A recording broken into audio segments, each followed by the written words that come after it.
ensuing years, other bills that I put forward that were passed into law were bills to deal with rape kits, preservation and testing, free speech protections against bad lawsuits, removing Confederate statues, animal protection, regulation of predatory loans, healthcare pricing, couple redistricting bills, my ideas got in there, most of my gun legislation, several bills, and most of my election legislation, several bills. There are causes I began that are not yet finished. I mentioned paid family medical leave. A big cause of concern for me is guardianship laws. We need to reform Virginia's guardianship laws. I still think we need a better redistricting process.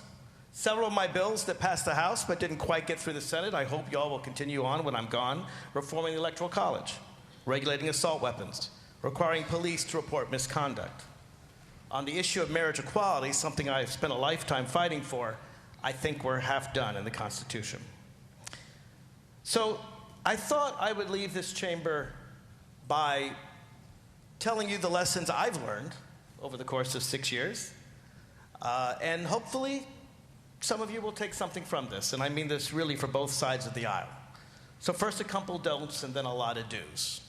Number one don't run two races at the same time. A bunch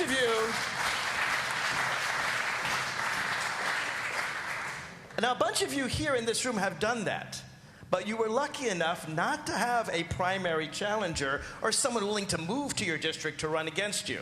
So you're only on the ballot once, and it worked for y'all.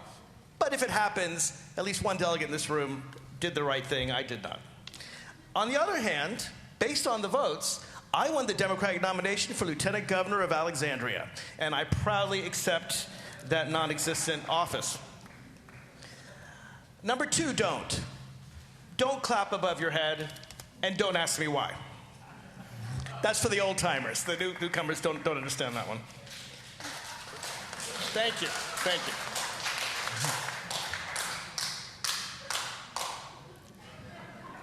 you. Here are some do's. Do remember why you came here. Always remember why you came here. Every time I meet a freshman in this chamber, they're brimming with ideas. They come with great ideas. Please remember that. Tell your story. Often you're most effective when you're telling your story. That's when I perk up, and I know I've told my story here. I came here because 25 years ago this Sunday will be the anniversary of my sister's murder by her husband. And I'm proud of the work I did in this body on issues of domestic violence and sexual violence. It was largely bipartisan work. We passed that law. It took me 5 years to get it passed that law to take children out of abusive families where domestic violence occurs. My bills on rape kits.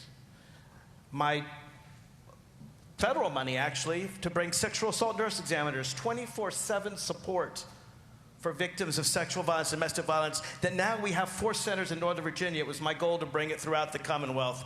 I hope you will follow and do that. And, of course, the other thing that brought me here was my fight for marriage equality, California and D.C. I am proud to have passed the most comprehensive rainbow rights law in Virginia history. Number two, do reach across the aisle.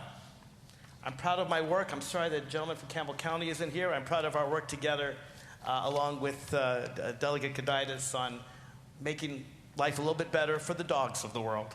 Proud of that. Number three, be transparent. Transparency Caucus, I hope, will continue after I'm gone. Transparency is a good thing, no matter who's in charge. Number four, listen to your constituents. I think that's obvious. One of the things that I did was I did Mark's monthly meetups. Every single month for 6 years, I got together with anyone who wanted to chat with me. I recommend that to everyone in the chamber.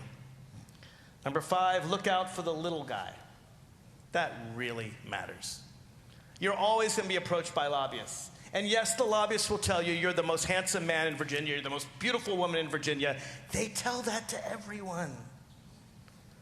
Talk to the people who don't come and talk to you. Answer the emails of the people who do. And I would recommend don't give them a form letter. Tell them why you supported a bill or why you opposed a bill. But talk to the people who don't come to you.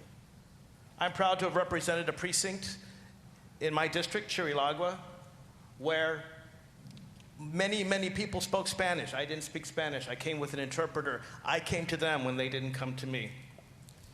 Number 6, be persistent and creative. Many of my bills, my most important bills, body cameras, rainbow rights, domestic violence bills, transparency, took many, many years and many, many tries.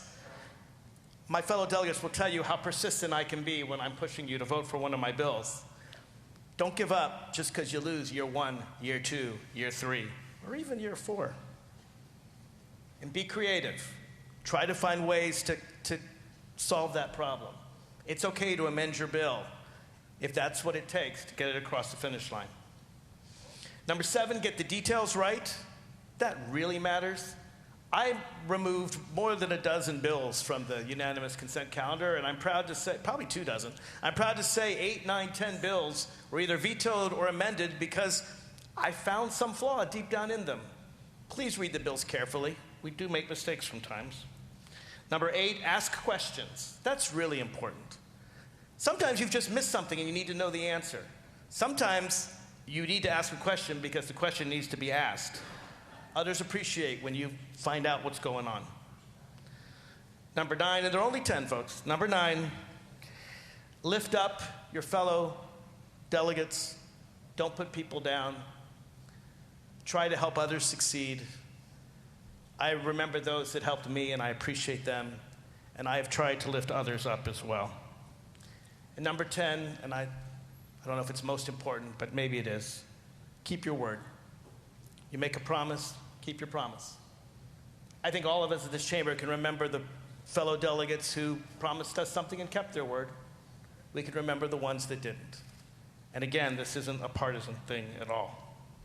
Oh, and if there's a bonus, and Delegate Fowler isn't here, I'd say join the Greta Caucus, because what happens in Greta Caucus stays in Greta Caucus, not necessarily because that's a rule, but because we usually drink too much to remember what happened in Greta Caucus.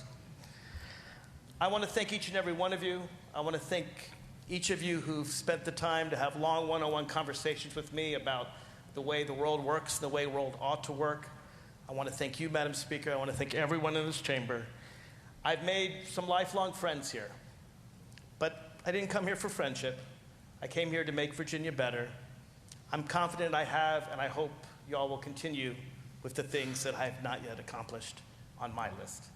Thank you, everyone. I yield the floor.